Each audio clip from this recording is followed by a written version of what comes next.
How many of you looked at this on their tables? The Messenger magazine. If those have been in the industry for a while, I remember the days when the keynote speaker talked about this beautiful thing called Yellow Pages. And you're all cringing and going, what is that? I'm really old. David remembers that. But it's a beautiful thing. So you look in this thing today, and you've got Facility of the Year winner, you got a Facility of the Year winner, then you have this Unmanned Facility of the Year winner, and then you have a Smart Facility of the Year winner. We didn't have those just a few years ago.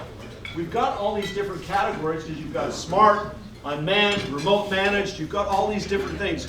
I think COVID accelerated that for all of us, and it changed the paradigm that we're operating in today. And so we've got a lot of people, I know guys in here that are building sites right now, brand new sites, first time in storage. We've got people here with lots of storage facilities. We've got a great group here. So for everybody, I'll just do a quick one here. Ryan Lorenzini, Claremont Homes, owner-operator. Jesse Harmon. They got all kinds of Bitterroot Capital, Self-Storage, Cedar Creek Capital. They're in storage, they own, operate, and manage these things and do those things. And then we've got the person that kind of brings all this together on the Tenant Inc. side. But I also know some of Chris's background. He's been highly involved in operations with larger owner-operators with multiple facilities across multiple states. And so that component kind of arches on top of that, okay? Love the energy. This table right here, you lost your rocking it. We're rocking it. They're already the most popular guys. Sorry. Okay. So let's start real simple. How many, just show of hands, and then we're going to have these guys comment about this. Anybody using a chat bot, and do we even know what that is? A lot of people. Okay. Give us a little bit, Jesse, we'll start at Jesse. Give us a little bit on chat bots, what you're seeing, what do you think about that? Chat bots. And is that AI? It's AI, it's AI. And a chat bot is gonna be your best admin you'll ever have. They're on your website 24/7, never go to the restroom, never call in sick, never quit because the tenant gets mad. Yeah, you train it. You train your chatbot like a train your dragon, I guess. My son likes that. You ask it questions and it gets feedback because it's AI. And we use Swivel. We're on Storelocal.com, all of our facilities, and we use Swivel right now. And we go in there and we start asking it questions. And the more you ask the questions, the better it gets. And it will do everything from helping someone move into a rental, ask any sort of facility questions about climate control, or do you have RV parking. It allows you to take payments. So if someone has a payment problem, they can get a link and do the payment. So. Okay, cool. So that's good. Everybody, that's a very practical application of AI that we have in the market today. Cool? Okay, let's move on. Let's go down to call center for a minute. I wanted to ask Ryan about, do you use a call center? Are call centers necessary? Do we need that in the marketplace today? Is that practical for our use and application? Well, thank you, John. I appreciate that. Before I say anything, I just want to say thank you, everyone, for being here. It's a great event. We've been doing this for 10 years. I know you already heard Lance and Travis probably rah-rah all this stuff, which is great, but give me an opportunity to do the same thing. And Jesse, thank you for your comments. Call center, okay, let's talk about call center. Oh, before I say that, this is lemonade time, right? And so I thought there was like vodka lemonade. Vodka lemonade. Is it not there? It's not there. So anyway, that's a joke. But anyway, Mike's smart. This is a tough group. So anyway, we do use a call center, and we've been using XPS for at least 5 or 6 years, and it's been a great experience. And I know that there's many options in the marketplace for call centers, but you know, when you're talking about AI and making your operation more efficient, fewer office hours, right? And I'm gonna bring this into even no key a little bit, keyless entry. If you have someone who comes up to your store at 4 in the afternoon and no one's there, what are they gonna do? So you can have your QR code on the door, and if you have Hummingbird and you have no key, you can get them in the unit right away, check their identity. Or they can call the phone number, right? And then they call the phone number, and who answers? XPS. And so, we get at least, I want to say 5 to 10% rentals on XPS. And that's not my employees, that's XPS, and we're paying them a pretty nominal amount per month to do that. And Storelocal storage gives you that opportunity to sign up for that and share in that. That's why this whole company was created, was to have economies of scale and to share in the ability to perform and have that sort of technology at your disposal. So I'm not sure how AI ties into that. Maybe it'll be smart enough to talk to you. The other day I was trying to talk to the hotel, and I got so mad because no one could answer my question. Agent. No one would answer my question, but let's hope we get there. But the call centers are great. XPS is great. I'm sure there's other great ones out there. But thank you. Let me bounce over to Chris, and we want to talk about, what I'm trying to kind of take, we've got these chatbots out there today, we've got call centers, we've seen what Lance and Tenant are working on. What do you think, where do you think the future lies? What's the evolution? We've had call centers in the industry for a long time. We've got chatbots, relatively new, but a lot of people are using them. What's the evolution here, Chris? What do you think? Well, I think very near in the future, we're going to be getting AI conversations. Good. I got a call from a brokerage the other day. I also have a real estate. And it literally identified itself as AI, but it sounded like just a standard call center. I think we're going to see that really pushing into a lot of different markets. I think hotels is going to be a big one.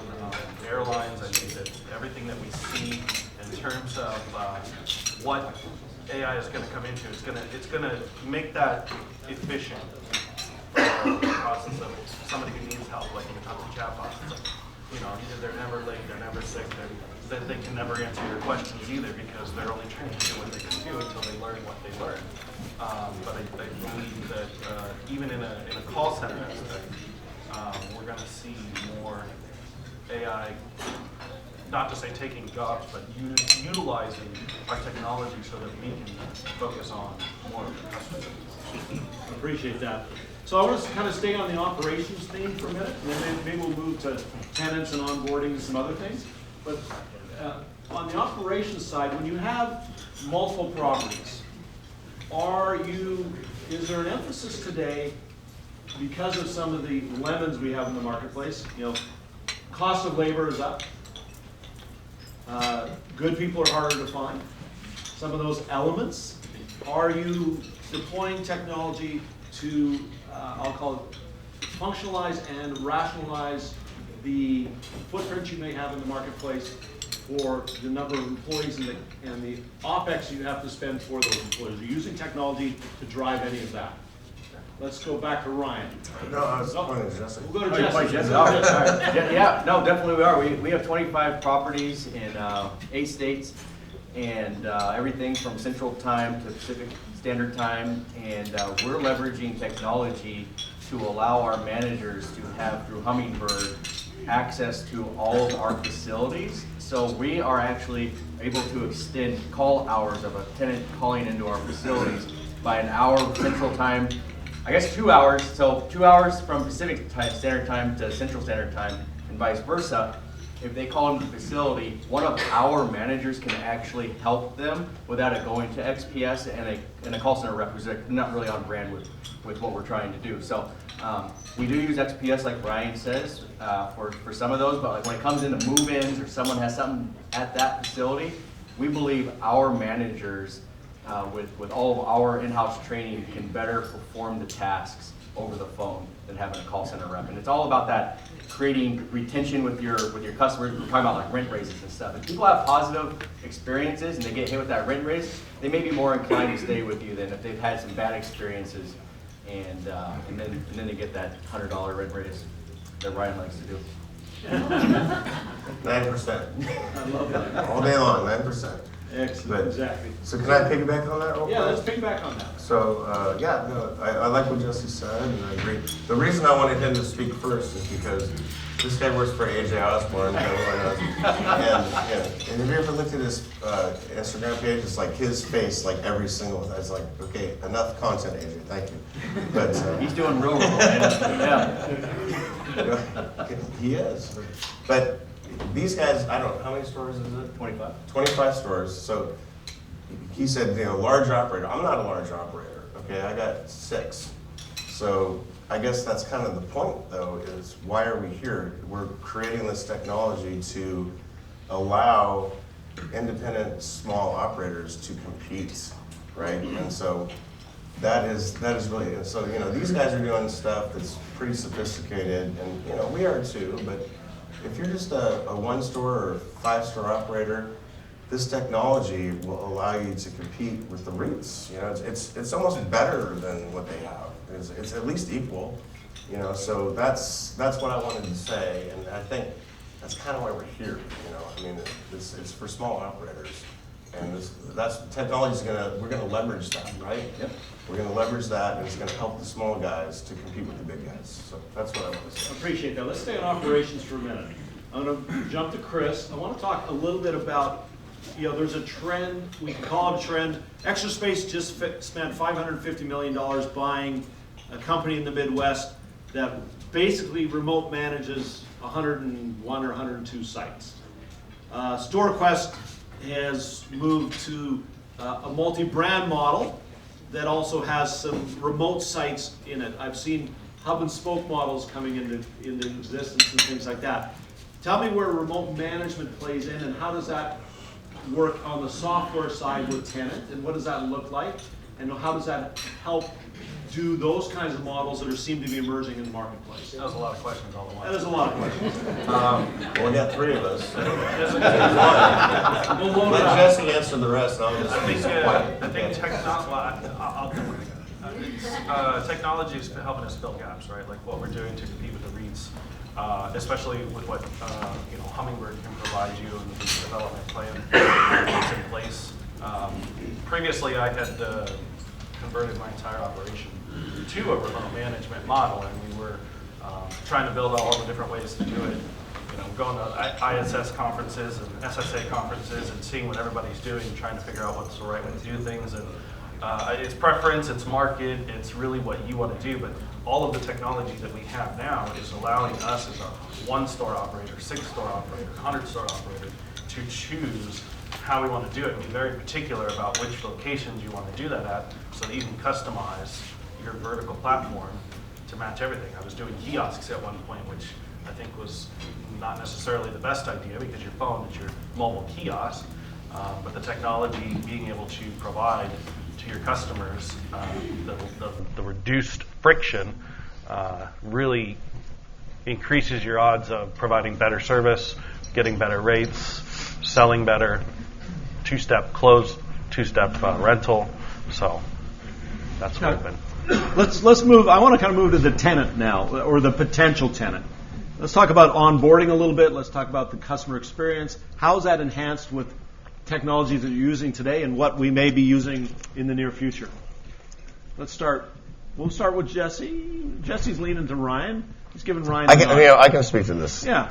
So, just from experience, right, and you guys probably know my Hercules store, which was, facility of the year, new construction.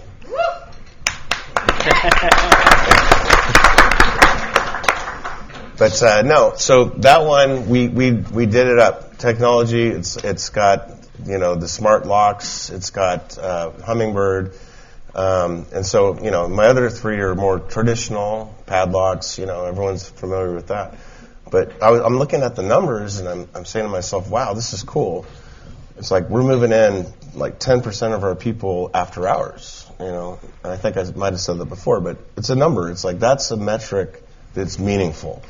And it's been meaningful to me because it's like it's in lease up. Everyone knows leasing up a store is a pain in the ass, and it takes 2 years. It takes 24 months. But So, we're in a sluggish economy right now. Everyone knows that. But, I'm still getting those online rentals, move yourself in.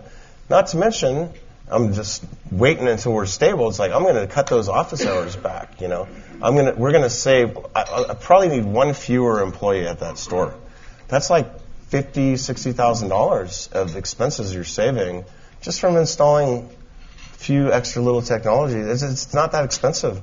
It makes all the sense in the world, and I don't know why people fight it. I don't. They shouldn't. It's a good thing. So that's my insight on that. I mean, Neil was giving us cap rates earlier, and I think Neil said we can get a cap rate now of like 4 or 5, Neil, is that right?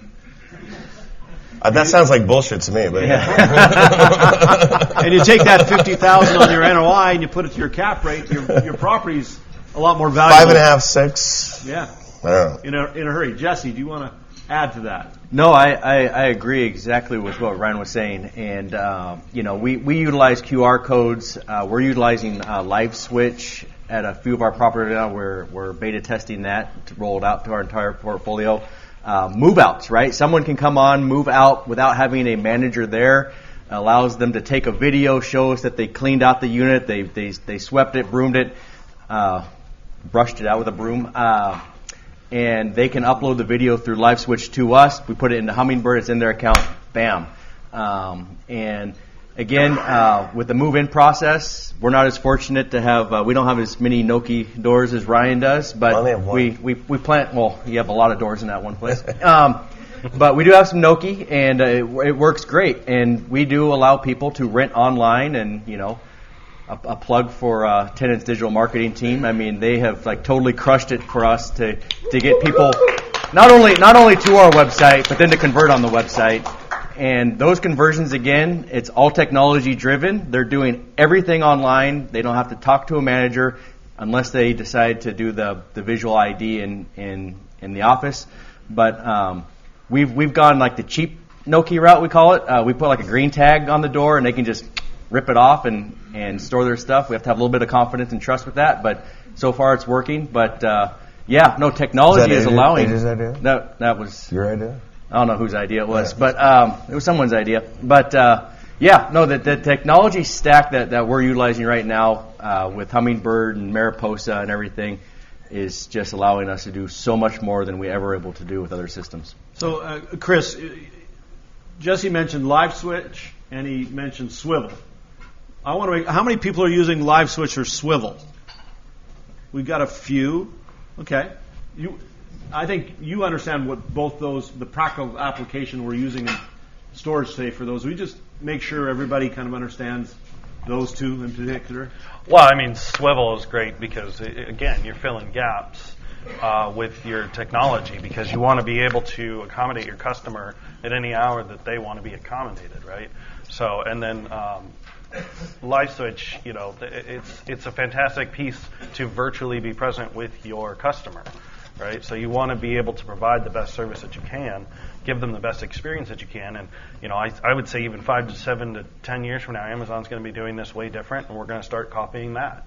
Right, they would the technology is going to continue to push us forward, and thankfully that we're adapting in the self-storage industry to this so well that we can use all of this technology to enhance the experience of the customer, to improve operations, not just saving money and increasing your potential NOI. I've been there and I did that. It's definitely a benefit, but I think it frees up individuals who cost more money and don't produce what you want to do the things that maybe they do want to do or help in areas that we as operators tend to let slide a little bit too long, right? And then all of a sudden you're looking at a higher expense if you just kind of put that money in the front.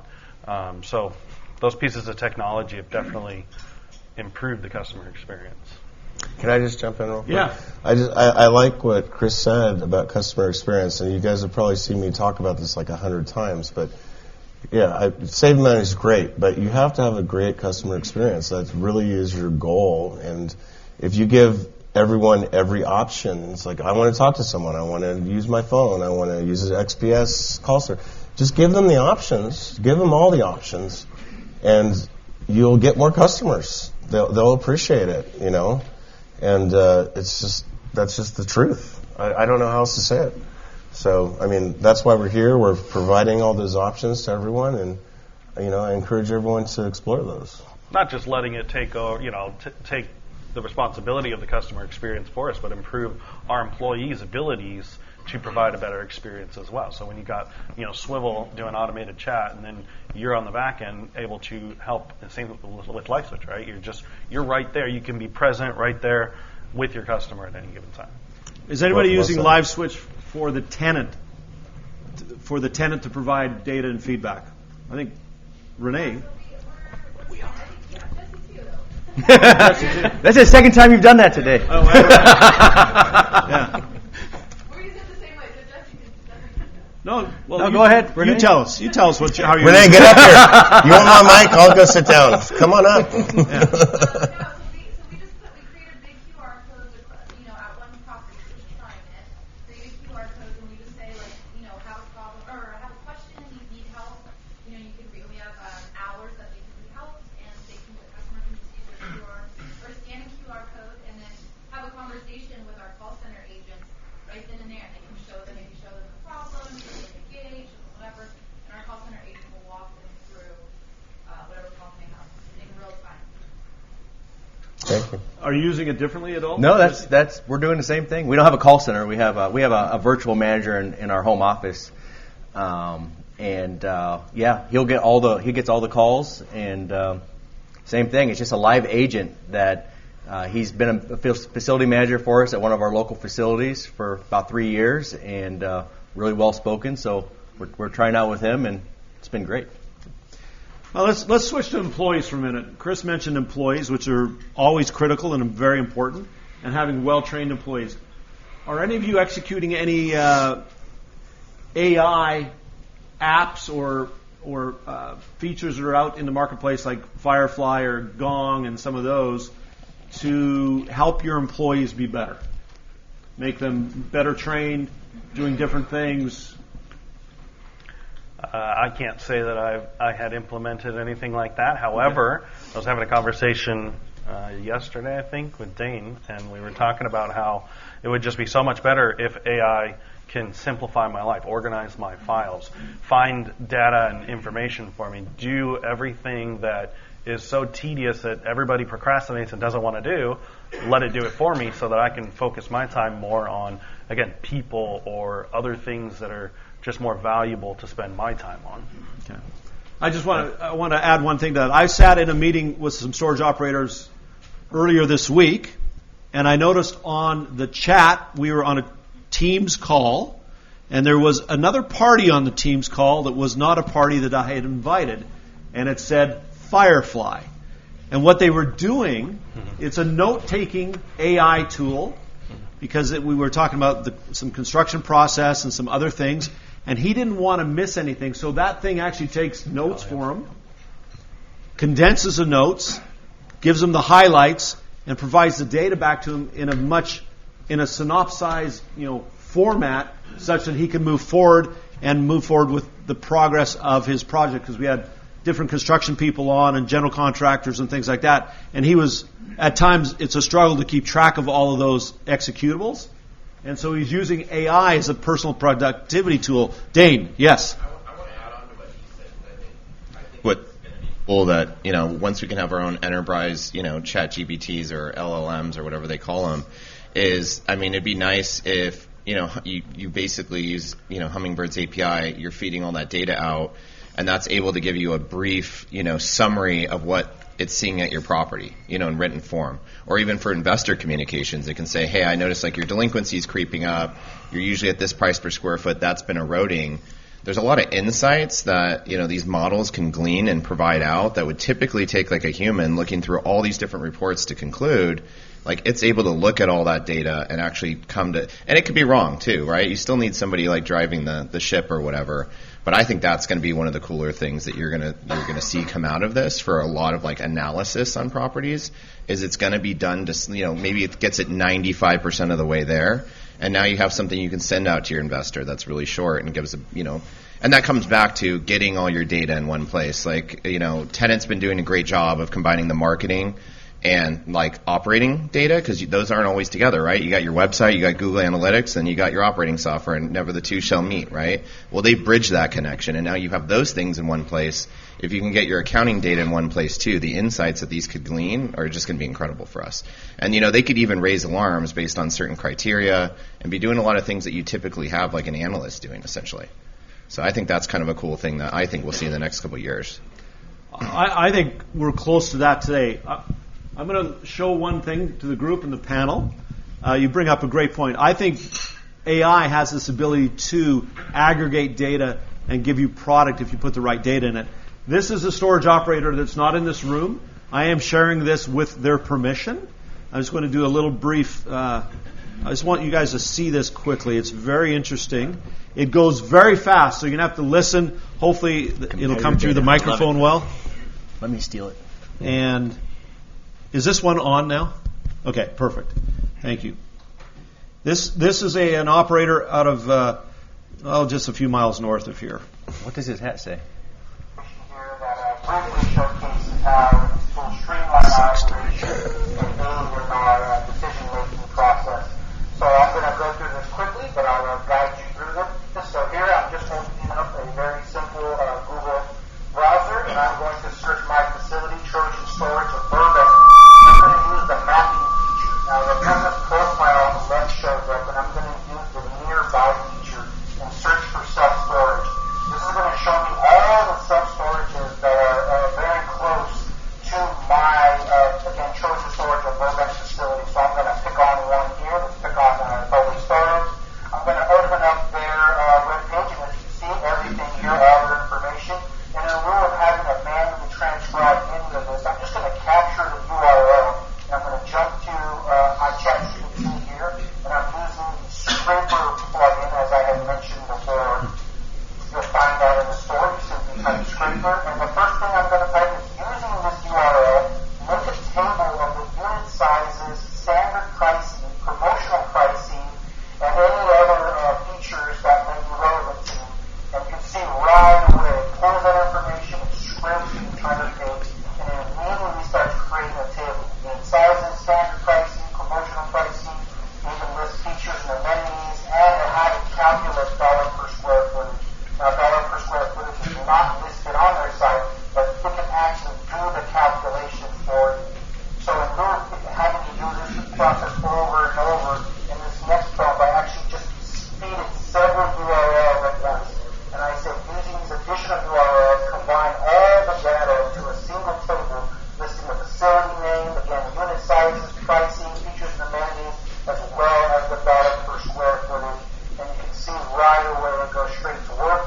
It's got a Glenmore facility, it's pulled the North Hollywood facility, and then also a Burbank facility as well. This is all based on what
as I'm making business decisions, I can now adjust my standard pricing or adjust my...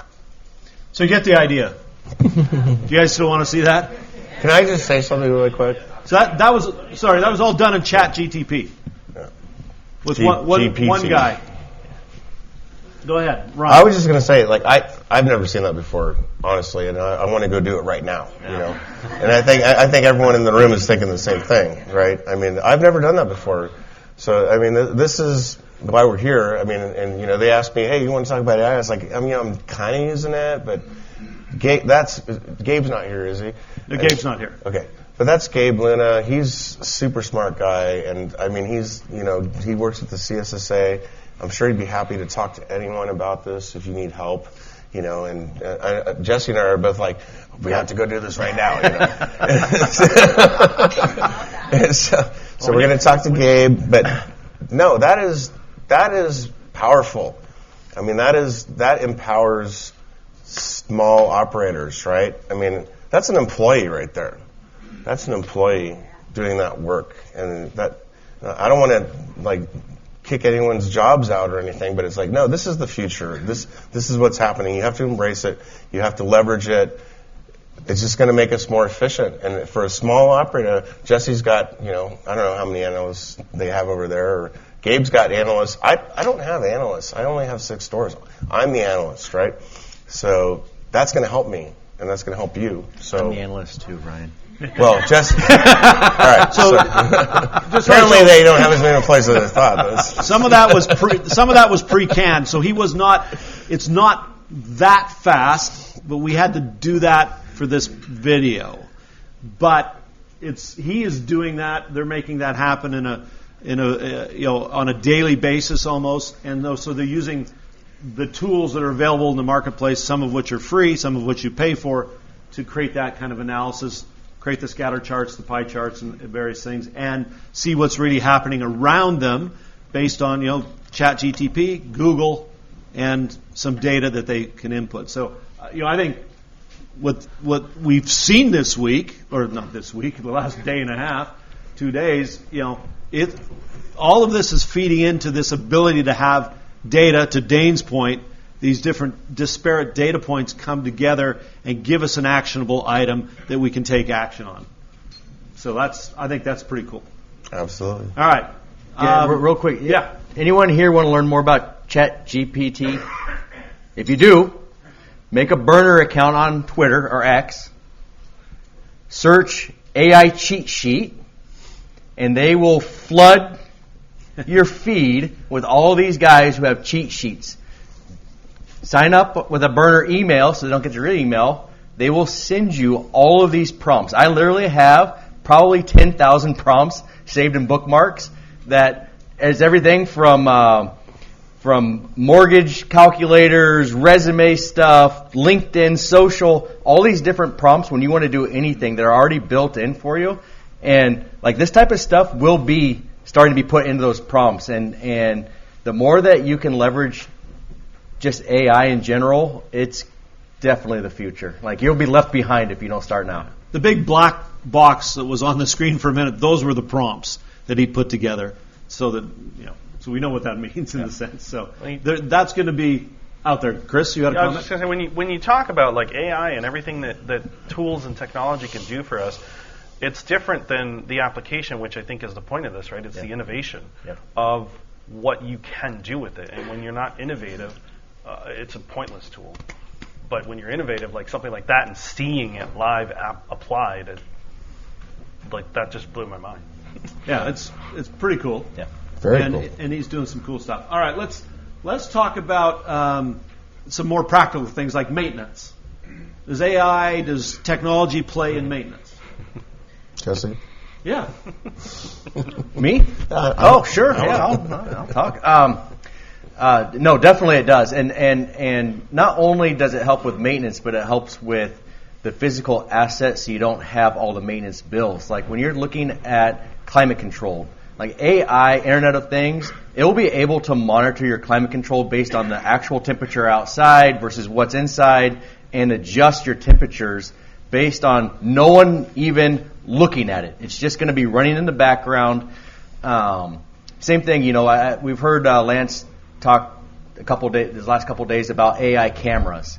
I mean, these cameras will be at your facility just reading things, and at some point in time, they will start to alert you, door dent or gate. Someone hit the gate, and that sort of thing. Where you're not going to have, like Ryan was saying, having operational personnel at your facility as many hours. Obviously, you want them there. It's customer service, but it's working around the clock when no one's there. If there's a break-in, right? If there's a breach of your facility, bam, it's going to alert you right away that there was someone on your property. We actually had a camera company come in and show us these cameras, and we didn't go with it. It was too expensive for us, but they could facial recognition, and they could send it to the police, and it was just crazy the amount of stuff that right now in the infancy of AI it could do. Just imagine in a couple years. You ever watch? Can I piggyback on that? Yeah. So it's probably Verkada, right? What was the camera company? It doesn't matter. We're not going to talk about brands. But I've seen so many of these camera companies now, and it's ridiculous what they can do. And some of them, like you said, are stupid overpriced, and it just is what it is. But there are some that are totally affordable, and so I've been saying for 3 weeks, I'm going to get you the camera plan for the one we're building right now, right? Good. Thank you. Good, because I can't say what I want to say. I'll talk to me later, and I'll give you all the info. But at Hercules, this is our newest facility. We learned a lot of lessons on the other ones we built. But it's if I just have a camera on every door, right, every interior door, just looking at the door, I know every single person that's been in the building, right? And the AI facial recognition is completely real, and it's funny. I go onto my little SaaS website for the cameras, and there's me, there's Lakeisha, there's Chris, there's Kim, and they have. It's and I know where they are. It's you can watch your employees all day long if you wanted to, and it'll give you a little report or where was Lakeisha at 12 o'clock, and she was there, and I don't do that, but you can, and then when someone breaks in, because you have these, obviously it always happens, there's someone who moves in and is a thief, and they break in. I know who it was.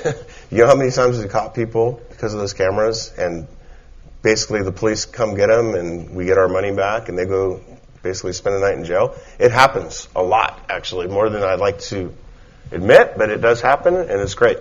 I appreciate that. I actually wanted to dovetail from maintenance to security. I think security is going to be driven a lot by AI.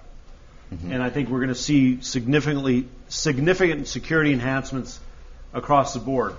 You touched on one, Jesse. Cameras are going to be a big component of security. How many of us are doing license plate reader cameras right now? Got a few. Okay. How many of us do a soft check on credit? This is somewhat security related as well. A soft check on credit when a new tenant signs up is onboarding. Nobody. Okay. I know some guys are doing that. I know some guys are using technology in the marketplace. They use the technology at their site to, in essence, vet the customer, because they know at a site that has certain elements of technology on it, certain people will not rent there because they feel like they're being watched, monitored, or exposed that they may be doing something inappropriate. And I have owner-operators that say, I love that element because I only get a certain renter type. And I think that's now, Carlos may feel like, some discrimination. I don't know. But well, I think that's where I was going for the maintenance, right? Because if the bad guys know that you have eyes in the sky, they're not going to do all the bad things. You're going to get a reputation as a storage facility that don't mess with these people. And when we think of maintenance in our group, it's typically some idiot backed into a door. That happens. Or there was a burglary. I mean, we've had in our Oklahoma facilities about a month ago, we had someone rent a U-Haul, ask someone, hey, I'm a new renter. I couldn't get the gate code. Can you open the gate for me? They opened the gate for them. They went through a U-Haul and just banged eight units, put it in U-Haul, and ran off. And then they probably trashed the U-Haul truck.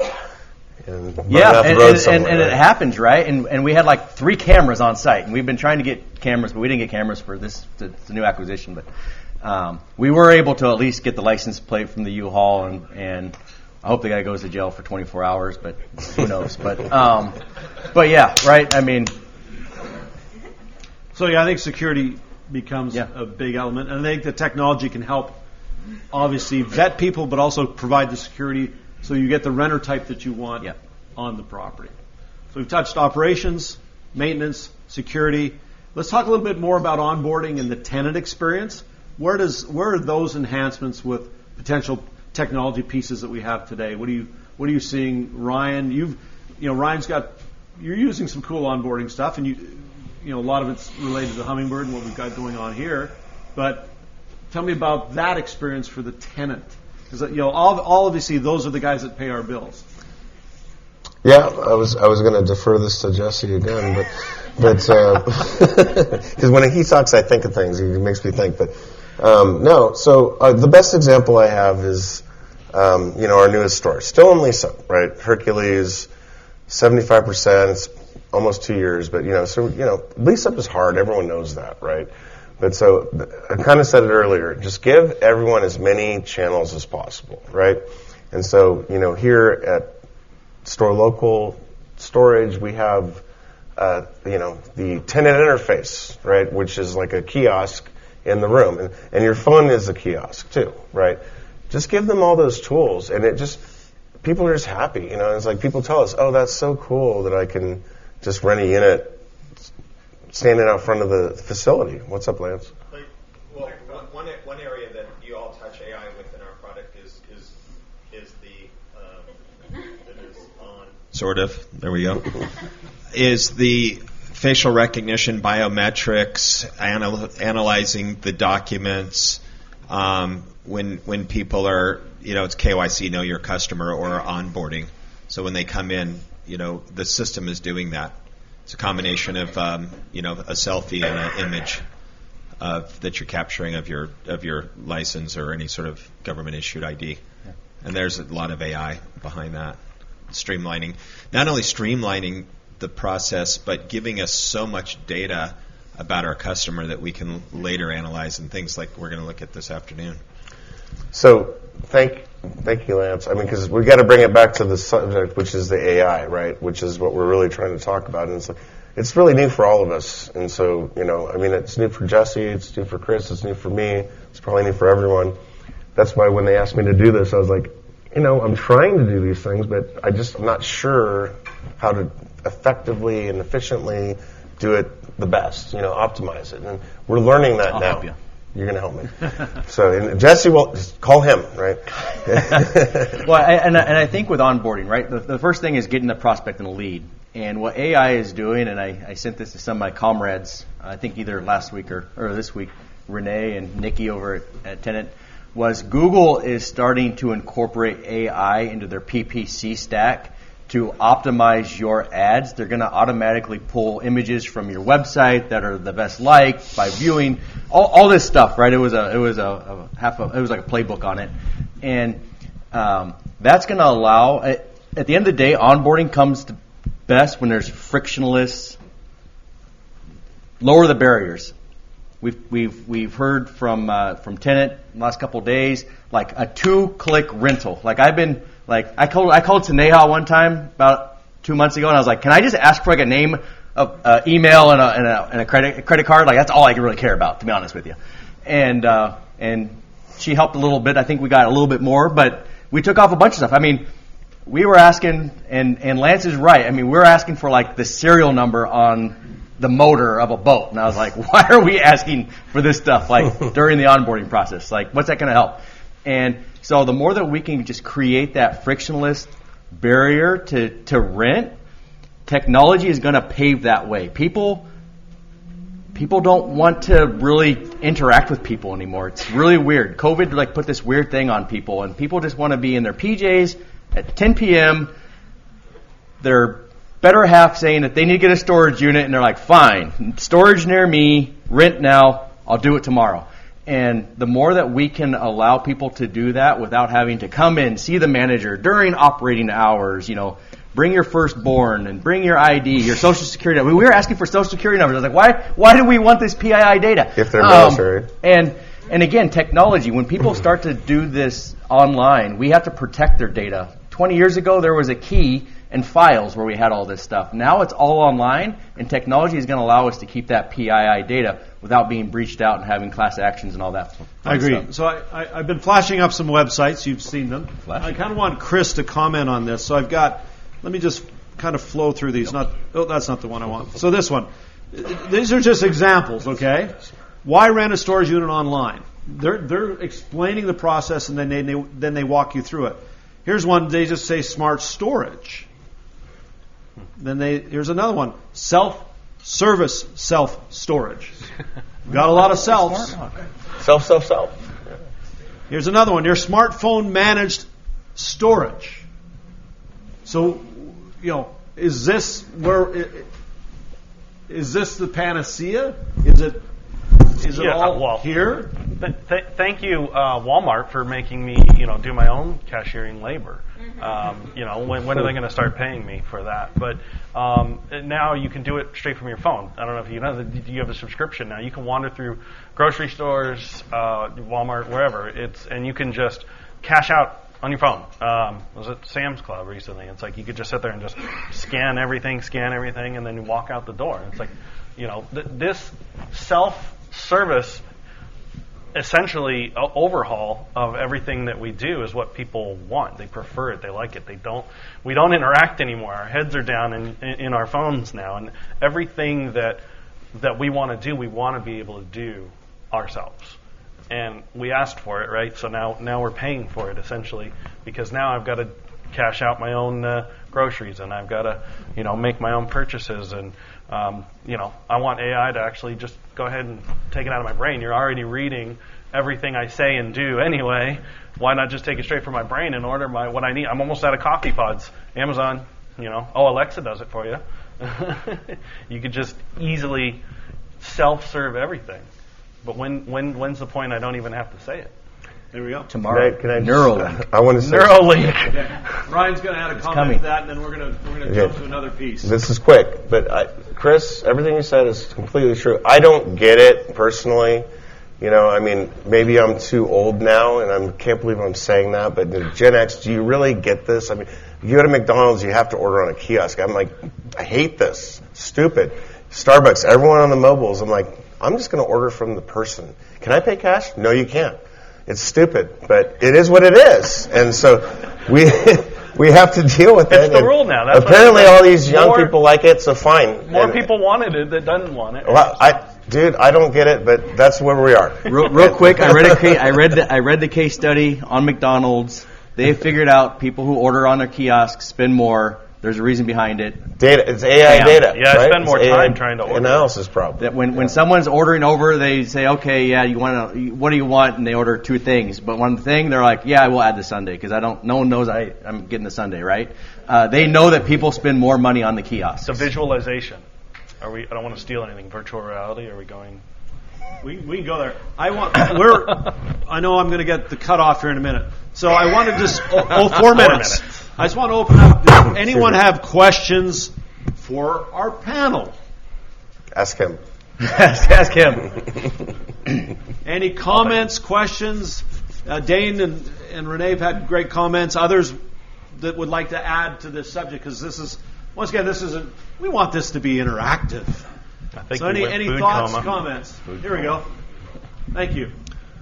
What are y'all doing, if anything, on monitoring your facilities for security? I heard the AI on the cameras, but is there anything else you're doing to help with that? Can I answer that? Yeah, go ahead. This is right up your wheelhouse. It's a great question, and I've tried a lot of things. So I talked about the AI cameras, and Jesse touched on the facial recognition. Lance kind of talked about it. It's kind of cool. So let's say you have multiple facilities in a geography somewhere, right? And it's like you can share that information. So if you have a guy who's stealing from your facility, you got his face, you got his profile, you say blacklist, do not rent to this guy, right? That's a real thing. But in terms of if you have a place that is maybe on the freeway, and there's no way to control it. There are monitoring companies out there, and probably some of you have them, and you can actually have them. You pay a little extra for it, but it's good. They have bullhorns up on the walls, and so if someone's trespassing, and you can say, I want it monitored from 10 p.m. to 6 a.m. every day. You can do that, and it's not that expensive, really. And if someone's trespassing, the bullhorn, beep, you're trespassing, we're calling the police right now. And then you watch the cameras and they run away. And that's that's automated. It's still someone looking, but AI probably will get there. Maybe it's there and I don't even know it.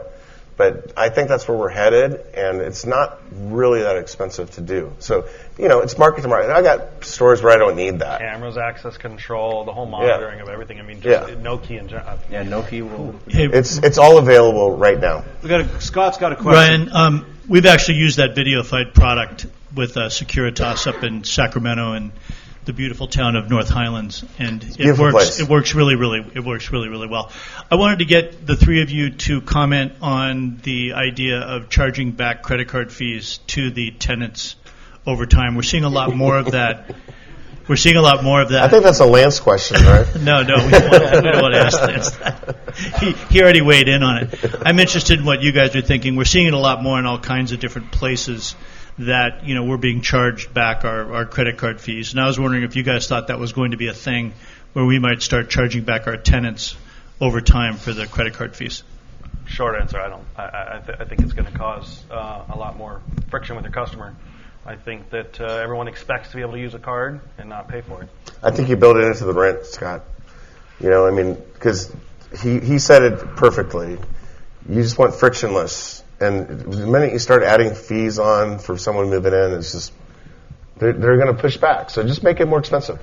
I'm going to say it a different way. Who does rent raises here? Raise your hand. Who's ever done an analysis of people who are on auto pay and get a rent raise and what the percentage is versus people who are non-auto pay? Raise your hand. I will eat credit card fees all day long for someone to go on auto pay through a credit card, because I know that they will stay, for at least us, 4 months longer than non-auto pay. It's worth it. On general. The more and more other companies that do it, and the more popular it becomes by vendors telling their clients that they got to reimburse the fee, it's just going to become a thing.